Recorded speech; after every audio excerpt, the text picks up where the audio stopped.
Hey everybody, welcome back to the Blockbusters show. I'm Adam Sykes, and today we're going to be delving into the world of weird corporate training videos again, except unlike the last time, which was a couple of years ago and it was for Blockbuster training videos, we're going to be looking at weird corporate training videos for fast food places. So I've seen a lot of people on YouTube make videos about this kind of stuff, so I figured, what the hell, why not do a Blockbusters episode talking about some of this weird shit. So let's just get right into it. The first one we got is for Chuck E. Cheese. This is a Chuck E. Cheese's University production. Let the entertainment begin. Remember Chuck E. Cheese? Remember back when you can actually go to that place before coronavirus hit and we had to lock it up? You remember Chuck E. Cheese before it eventually inspired Five Nights at Freddy's and terrorized little children and Let's Players? You remember when that one guy on YouTube started his review series by talking about the Chuck E. Cheese Christmas? Yeah, wonder whatever happened to that guy. So the Chuck E. Cheese training video, it's probably the most standard one. It gives the most general information, and while it does try to have some of that like cutesy shit for like possible new recruits and new employees, like it's got like the cutesy music and it's got the bright colorful text for the graphics and stuff, it's probably the most information based. Oh, I can't help but look at this old tape from God knows when, probably like late 80s, 90s maybe.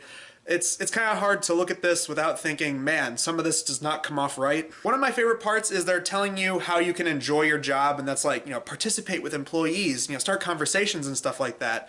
And every time they show footage of the employee, they just look like they don't want to be there. Coaching, positive comments, and contests all add to the experience. Remember, if you are having fun, our guest will too. A very important job in the game room is supervising the ball crawl. This includes not only making sure the kids have fun, but do it safely.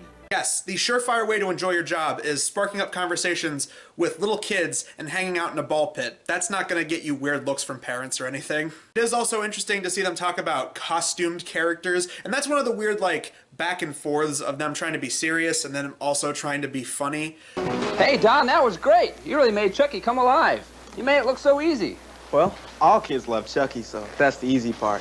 But taking care of the costume and being a character takes quite a bit of practice. They have a thing where they're talking to a guy who does like this dancing Chuck E. Cheese performance, and he's dressed up in the costume, and they show like procedures to clean up the outfit when you're done, which either way, you keep the costume clean. The thing they didn't address was the smell. It's like after a while that thing's got a reek of sweat. For example, to clean Chucky, 409 or similar cleaners should be used on the face, hat, and toes. Check these daily. It's also really weird seeing them talk about the animatronic Chuck E. Cheese band that's on stage, especially because, and I know this is such an outdated thing, but it is because Five Nights at Freddy's just popularized the creepy animatronic trope.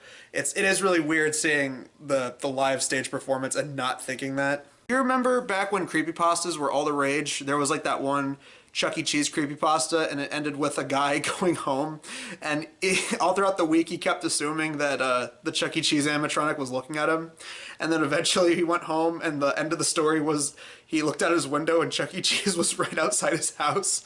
I think that was like shortly before, that may have been either shortly before or shortly after Five Nights at Freddy's got popular, but either way, looking back, that story is so funny.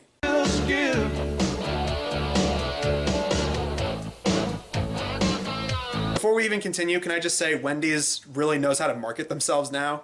I mean, Twitter is a toxic shithole. It really is. And yet, the only person I would say you should follow on Twitter is the Wendys Twitter because it's actually so good. It has kind of a story, and it feels like it's trying to be a little bit more entertainment-based while still giving information versus the Chuck E. Cheese one, which felt very standard, straightforward, intermixed with a bunch of stupid stuff like, oh look, we got Meth Head Mario making pizzas. A lot of the video is, it's some kid, probably his first day or maybe first week on the job, and they have him on fry duty and then they move him over to burgers, but they say he needs to watch a training video to figure out how to properly make the burgers. So they put a VHS in to a special little TV they have in the back that has a built-in VHS player. Here's a crew guide and the grill training tape.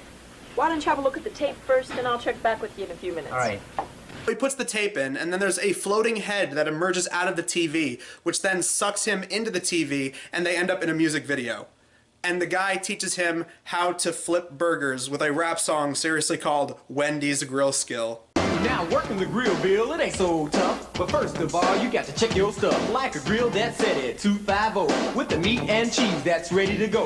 A towel to keep your station looking cool. But most of all, you got to have your tool. I say, that guy was MC hammering the hell out of it. I was entertained. I was thoroughly entertained. It was surprisingly fun seeing this guy rap about how to make Wendy's burgers. I'm new to this. I've never worked a fast food job before, but I find it kind of interesting that they tell you to reuse food. Like, they say that if you don't have a burger done exactly right, like you get like a big rip in the middle of it, or the meat doesn't really form into a patty all the way properly, then just take the meat and turn it into chili. If the dry, burnt, broken, or incomplete, that baby turns into chili meat. Oh, I gotta say, the one thing I was not satisfied with in this video, I did not like the fact that they have horribly animated burgers with mouths that look like something out of a wannabe Terry Gilliam film. That shit's nightmare fuel. Stage 1, I'm raw, you just laid me down. I'm stage 2 and I'm getting brown. It's kind of interesting to imagine the plot line of this happening in real life. Like,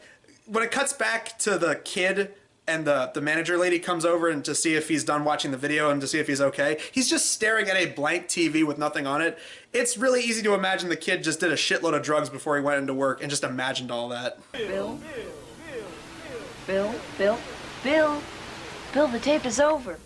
Do you have any questions? No, I think I've got it all.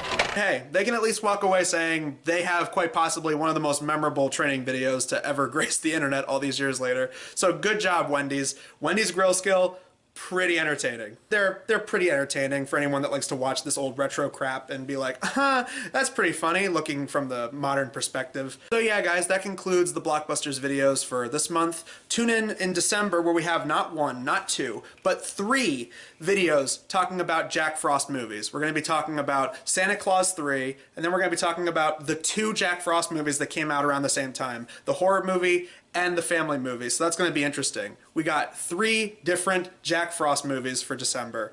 So look forward to that when that comes up. Until then, guys, I'm Adam Sykes of The Blockbuster Show. We will see you guys in the next video. See, Chuck, being in charge of the game room isn't so tough. Gee, no, Todd. And it looks like you get to have a lot of fun, too. And remember, every kid's a winner.